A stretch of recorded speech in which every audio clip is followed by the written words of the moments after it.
سلام. خب روی چارت USD کت هستیم.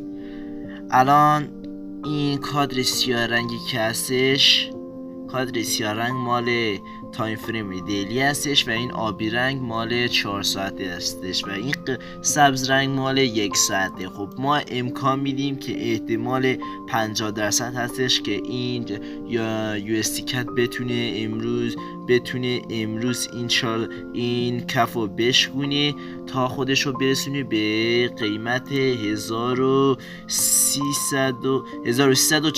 بتونه تا خودشو تا اینجاها برسونه. خب اگه وقتی تو اینجا احتمالش کمه به ریزش دوبارش ادامه بده، اما اینجا دیگه احتمال 90% هستش که میتونه بازار بازم ریزشی باشه.